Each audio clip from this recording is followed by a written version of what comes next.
Chapter 1. The Plea. The opulent yet sterile office of the mayor of New York City felt as if it were shrinking around Eric Adams, the walls closing in like the tightening noose of a political scandal, the weight of the accusations pressed down on him, made heavier by the relentless media onslaught that had turned his once promising tenure into a public spectacle. Corruption, misconduct, embezzlement, words that felt foreign, almost surreal, and yet they were everywhere, plastered across front pages, looping endlessly on cable news, dissected in feverish social media debates. He had spent years crafting his image as a law and order mayor, a man of the people, a former cop who understood the streets, the system, and how to balance both. But now, he was the accused, caught in a whirlwind of federal investigations, subpoenas, and whispers of backroom deals gone wrong. Seated at his mahogany desk, Adams stared at the phone, hesitating. The name on his screen sent a fresh wave of unease through him, but also something else, a flicker of hope. If anyone knew how to handle a witch hunt, how to fight back when the entire system was weaponized against you, it was Donald J. Trump.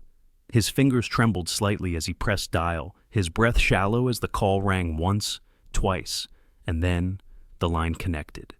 "Mr. President," Adams began, his voice raspy, raw from days of stress, from sleepless nights spent fending off reporters, advisors quitting, legal teams scrambling to contain the fallout.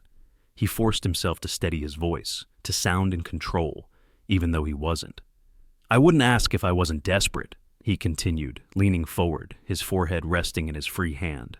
This witch hunt by Biden, they're saying I stole money, amounts I've never even seen, let alone touched. I'm innocent, but they're building a narrative, and I don't know how to fight it alone." A pause crackled through the line. For a moment, Adams feared Trump might just hang up, leave him to fend for himself. But then came the voice, unmistakable, confident, self-assured.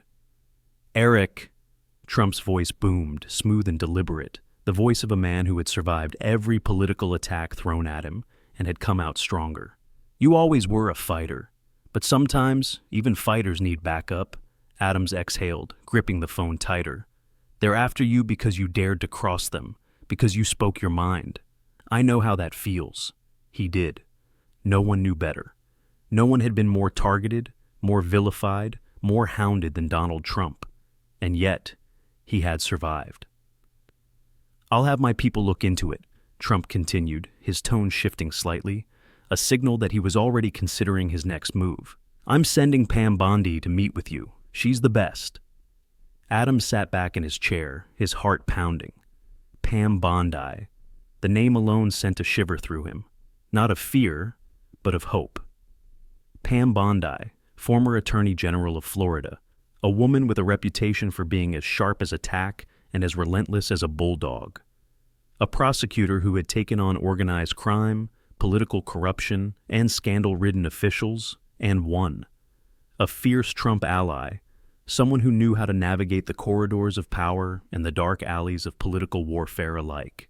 If anyone could untangle this mess, turn the narrative around, find the weak spots in the prosecution's case, it was her.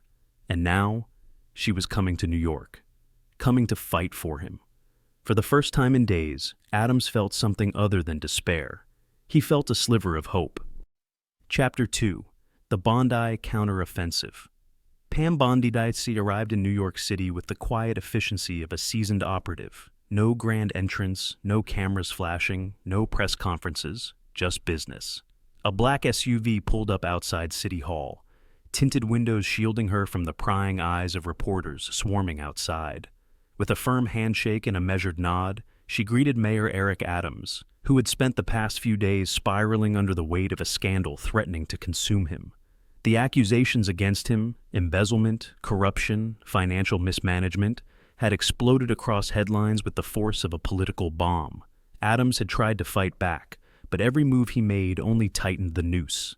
The DOJ had mobilized, federal agents were combing through his records, the leaks were relentless, and now his only hope stood before him. A woman known for dismantling cases like this with ruthless precision. Bondi wasted no time. She studied him as he spoke, her sharp, storm-colored eyes taking in every word, every nervous tick. every shift in his voice. She had dealt with men in Adams' position before, cornered, desperate, unsure of whom to trust.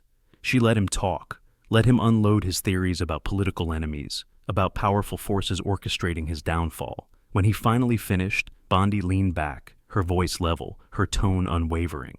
"They're using the full force of the federal government, Mr. Mayor," she said, her words cutting through the tension in the room like a scalpel. "This isn't just about you. It's about sending a message to anyone who dares to challenge the establishment." Adams inhaled sharply. He had suspected as much, but hearing it from Bondi, from someone who had been inside these fights before, made it real. "So what do we do?" he asked, his voice quieter now, the fight momentarily giving way to uncertainty. Bondi didn't hesitate. "We find the cracks in their case, the inconsistencies, the motivations behind this so-called investigation." And just like that, the counteroffensive began. Bondi moved with surgical precision. She didn't storm into the media, didn't launch public attacks, yet. She operated in the shadows, where the real work was done. She needed answers, and she needed them fast. Step 1, assemble the right people. She pulled together a small trusted team, seasoned investigators, forensic accountants, political operatives, who had worked through scandals before and knew exactly where to look. Step 2, dissect the evidence, bank records, emails, witness testimonies. Every document that had been used to build the case against Adams was now being dissected, torn apart, analyzed for inconsistencies. She combed through financial transactions, looking for any misinterpretations, any convenient omissions. She flagged emails that had been taken out of context, correspondences that, when placed back in their full timeline, told a different story. She traced the money, looking for the moment where the prosecution's case turned from evidence to assumption. And slowly the cracks began to appear. Step 3, hit the ground. Bondi didn't work from behind a desk. She moved through the city like a ghost, speaking to people on the ground, finding the loose threads others had ignored. She met with former city officials, business leaders, political aides, anyone who had insight into the deals in question. She tracked down lower-level staffers who had been pushed out of their jobs, people with no allegiance to the administration, but who knew the inner workings of how the city's finances had been handled. She spoke to defense attorneys who had tangled with the same prosecutors going after Adams, looking for patterns, for political motivations that stretched beyond this single case. And then she found it. The first real crack in the case, a witness. A former city official who had been pressured to change his testimony. A key email that had been deliberately misinterpreted. A financial report that, when analyzed correctly, showed no criminal wrongdoing, but had been framed as a smoking gun. It was weak, but it was enough to begin dismantling the prosecution's case. Bondi knew she needed more, but now she had momentum. And momentum, in politics, was everything. With the first cracks exposed, Bondi turned to Adams. "This is what we do next," she said, laying out the strategy. "First, control the media narrative. No more defensive statements, no more reacting. They needed to go on offense, leak the inconsistencies in the prosecution's case. Let reporters start asking their own questions. Let doubt creep in. Second, force the DOJ to justify itself. Hold a press conference, demand clarity, expose the political nature of the case. Make them answer why this investigation had been prioritized over others. Third, create division among the prosecutors. Find the weak link. The prosecutor who isn't fully convinced, the one who has doubts, the one who doesn't want to stake their entire career on a case that may not hold up under scrutiny. Apply pressure. Sow doubt. Make them question whether this is a battle they want to fight. And finally, bring in Trump.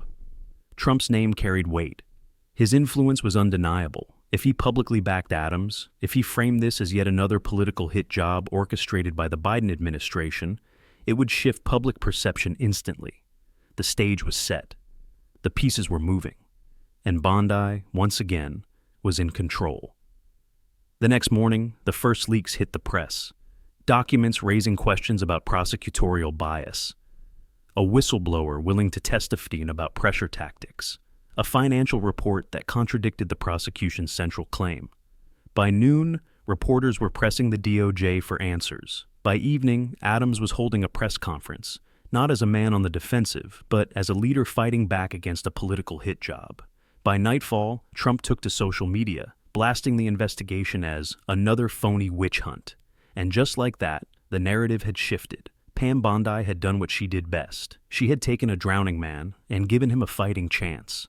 The prosecution was still strong, the case was still dangerous, but now there were doubts. And doubt was the first step toward dismantling an accusation.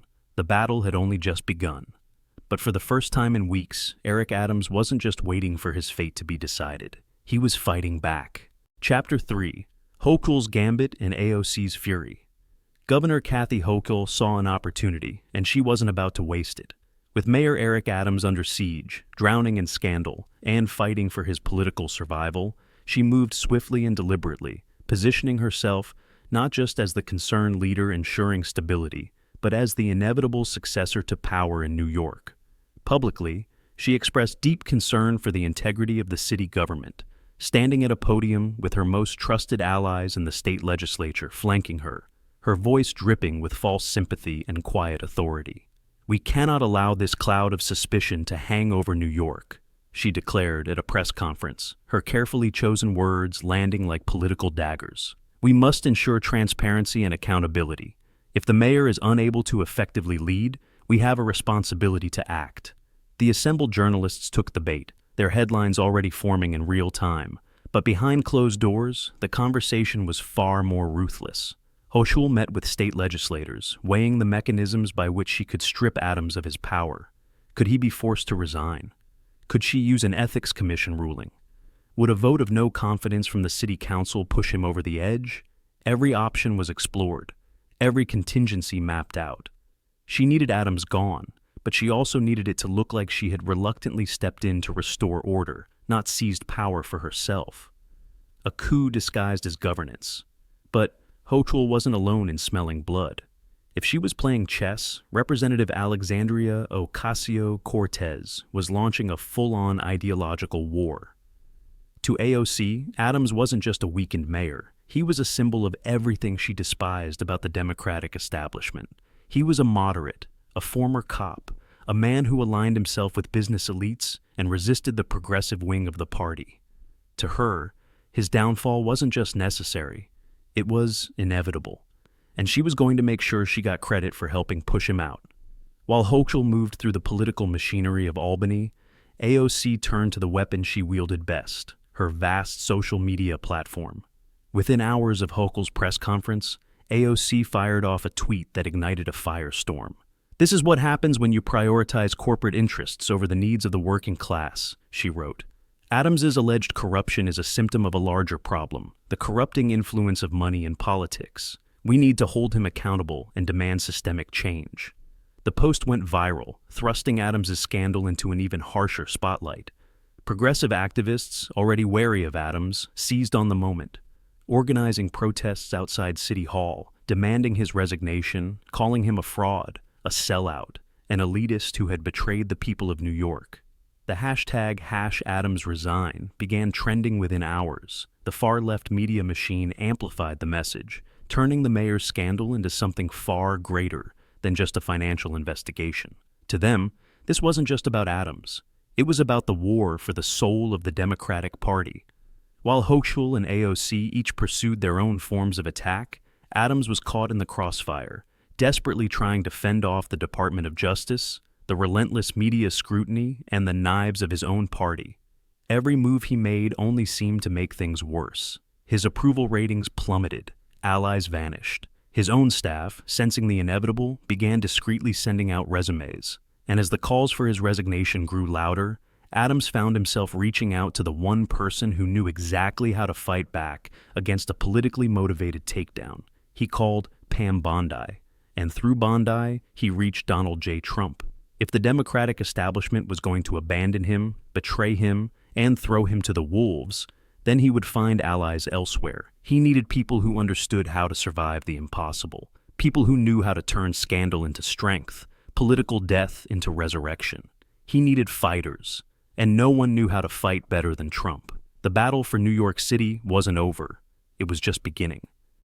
Chapter 4: The Counteroffensive begins. Pam Bondi arrived in New York City with one goal: to turn the tide of the relentless political assault on Mayor Eric Adams. For weeks, he had been drowning in a storm of allegations, his name splashed across headlines in a scandal that seemed designed not just to weaken him, but to destroy him completely. The Department of Justice, armed with financial records, a key witness, and an aggressive media campaign, had painted Adams as the embodiment of corrupt city politics, a man who had allegedly siphoned taxpayer funds for personal gain. But Bondi was no stranger to political warfare. She had dismantled cases before, picked apart prosecutorial arguments with ruthless efficiency, and turned the accused into the accuser. She knew exactly where to look, and as she dug deeper, the cracks in the case began to show. The first flaw was in the prosecution's key witness, a disgruntled former city official who had once worked under Adams but had been forced out under controversial circumstances. To the media, he was a courageous whistleblower.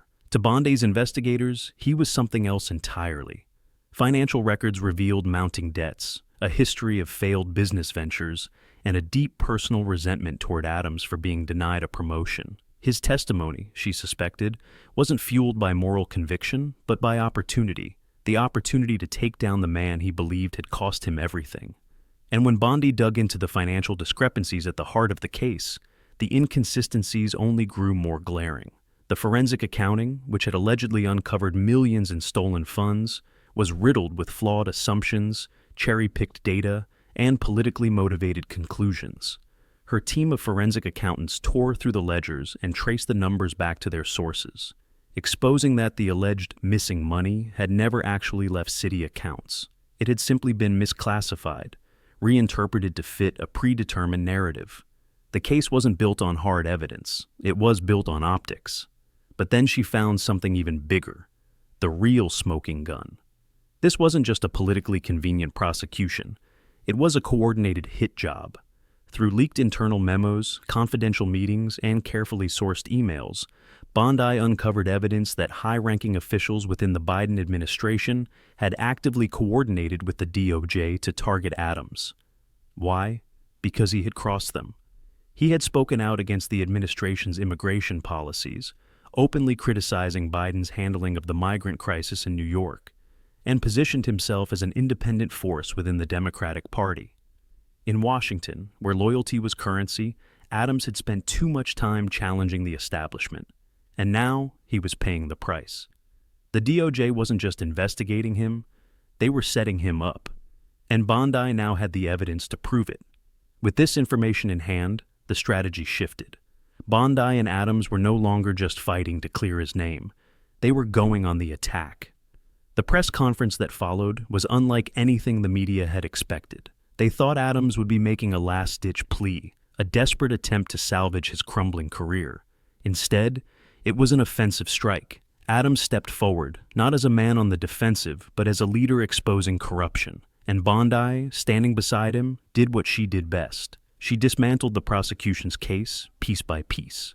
She laid out the witnesses' credibility issues, presenting documents that showed his financial troubles, his personal vendetta against Adams, and his repeated inconsistencies in testimony. She then turned to the forensic accounting, revealing how the DOJ had selectively interpreted data to manufacture a scandal. And then, for the final blow, she presented the evidence linking Biden's administration to the investigation: emails, communications, memos discussing how to neutralize Adams before the next election cycle. The media, which had been eager to crucify Adams just days ago, was now forced to take notice. Questions began swirling. Was Adams really guilty, or had he been set up? Why had the DOJ focused on him with such intensity while ignoring other, more egregious cases of corruption? Who was really behind this prosecution? The press, sensing a new angle, began pressing Biden's administration for answers. And Washington, which had once been comfortable in its plan to take down Adams, now found itself on the defensive. Congressional Republicans seized the moment, calling for hearings into DOJ overreach. Fox News ran special reports dissecting the prosecution's inconsistencies. Even CNN, which had eagerly followed the narrative of Adams's downfall, began reporting on the possibility of a politically motivated case. And just like that, the tides began to turn. Pam Bondi had done the impossible. She had transformed Adams from a disgraced mayor into a political martyr, and Washington, sensing the shift, braced for what came next. But the fight wasn't over. The case hadn't been dropped, and the prosecutors, now backed into a corner, were scrambling to keep the trial alive. The DOJ issued statements denying any political motivations, doubling down on their case, insisting that the evidence against Adams was strong and damning. But the public was no longer convinced, and in politics, perception was everything. As the media frenzy evolved, a new battle emerged, not just over Adams's guilt or innocence, but over the credibility of the Biden administration itself. Had they used the legal system to take down an enemy? Had they overreached in their efforts to purge dissent? Biden's approval ratings, already fragile, took a hit as the accusations of DOJ weaponization gained traction. The White House went into damage control mode. Press briefings turned hostile. Journalists pressed Biden's team about Bondi's revelations, about the leaked emails, about the apparent political nature of the investigation. And as the administration struggled to contain the fallout, another force loomed in the background: Donald J. Trump. Trump, who had been monitoring the situation closely, knew exactly when to strike. When the moment was right, he stepped in, his voice booming, his confidence unshaken. "This is another phony witch hunt," he declared on Truth Social. "The Biden administration is using the DOJ to take out anyone who dares challenge them. Eric Adams is just the beginning. Who's next?" The message resonated. The base rallied. The headlines shifted. And the White House, reeling, found itself playing defense. Bondi had turned the case against Adams into something far greater, an indictment of Washington itself. And just like that, Adams wasn't just fighting for his career. He was fighting against an entire system. And for the first time in weeks, he had a real shot at winning. Chapter 5. The Fall of the Case, the Rise of the Victors. Faced with mounting public skepticism and the rapid unraveling of the case against Eric Adams, Governor Kathy Hochul found herself in an impossible position. What had once seemed like a politically advantageous maneuver, a chance to consolidate power and position herself as the stabilizing force in New York, had now become a public relations disaster. The narrative had shifted. What began as a textbook corruption case had evolved into a national controversy, with allegations of DOJ overreach and political weaponization drowning out the initial accusations against Adams. The media, which had once been eager to bury him, now questioned why the case had unraveled so spectacularly and who inside the Biden administration had worked with the DOJ to bring it forward in the first place. Congressional Republicans, seeing an opportunity, had opened hearings into potential prosecutorial misconduct, summoning Justice Department officials, FBI agents, and White House staffers to testify. Hochul saw the writing on the wall. Continuing to push for Adams's removal was no longer politically tenable. The scandal, once a tool for political leverage, was now a liability, and so she backed down. In a carefully worded press conference, Hochul attempted to retreat without appearing weak. She stood before the cameras, flanked by state legislators, and projected an air of controlled authority, but her words told a different story. "I have always stood for integrity and transparency in government," she said. Her voice carefully measured, her tone designed to project concern rather than surrender. "It is clear that we must allow due process to take its course, ensuring that the people of New York have full confidence in their leaders. As such, I support a fair and impartial investigation and will not pursue further action against Mayor Adams at this time." The message was clear. Hochul had been forced to retreat, but she needed to make it look like a principled decision, not a loss. The media didn't buy it. They knew she had lost. And more importantly, so did Adams. With Hochul's retreat, the case against Adams had lost its most powerful political backer. And with that, the DOJ's case collapsed. Under intense scrutiny, facing relentless congressional oversight and a flood of damaging leaks, the Department of Justice had no choice. The charges against Eric Adams were dropped, and just like that, what had once been seen as the mayor's downfall became his ultimate exoneration. For Adams, it was more than just survival. It was vindication. He had been dragged through the mud, accused of crimes he never committed, and abandoned by his own party. But now, he stood stronger than ever, and he wasn't about to let the moment slip away. He stepped before a massive crowd outside City Hall. Thousands gathered, not just as supporters, but as a movement. a testament to the political machine that had failed to take him down. And beside him, the woman who had made his comeback possible, Pam Bondi. Bondi had done what no one thought possible. She had taken a case that seemed ironclad, a prosecution that had been meticulously constructed, and she had ripped it apart, piece by piece. She had dismantled the DOJ's star witness, exposed the financial discrepancies in the forensic accounting, and, most damning of all, she had uncovered the White House's direct involvement in targeting Adams. She had turned a criminal defendant into a political martyr, and she had exposed the Biden administration's corruption in the process. As the cameras rolled, Adams spoke with gratitude, conviction, and renewed strength. "This has been a long and difficult ordeal," he began, pausing as the crowd erupted into cheers, waving American flags, chanting his name. "But thanks to the tireless work of Pam Bondi and the unwavering support of President Trump, the truth has prevailed. Justice has been restored." The audience roared. Adams, once teetering on the edge of political extinction, was now standing before a crowd that hailed him as a survivor. Bondi, ever the tactician, stood at his side, arms crossed, her expression one of quiet satisfaction. She had done what she came to do, and the world was watching. But someone else was watching too. Donald J. Trump, the mastermind, the kingmaker, the man who had orchestrated the greatest counterattack in modern political history. He had watched as his enemies overplayed their hand, as they turned the legal system into a political weapon, as they tried to destroy a man who had dared to question them. And then, when the moment was right, he had stepped in. He had flipped the script, he had turned the tables, and he had left his enemies scrambling. Now, Eric Adams, once a loyal Democrat, once a rising star in the party, stood on that stage thanking Trump for saving him. The message was clear. Trump wasn't just a political figure anymore, he was a movement, a force, a man who exposed the truth when no one else dared to. And as the camera zoomed in on Adams and Bondi, standing victorious, the message was unmistakable. Trump had won, again. But the war wasn't over. The Democrats, humiliated and exposed, weren't going to let this stand. The DOJ, though defeated in this case, wasn't about to abandon its efforts to take Trump and his allies down. And the Biden administration, still reeling from the scandal, had no choice but to fight back. But Adams, he had survived. He had been forged in fire, and now he was stronger than ever. And with Trump and Bondi in his corner, his future had never looked brighter. The political drama had come to an end. But the war for America's future had only just begun.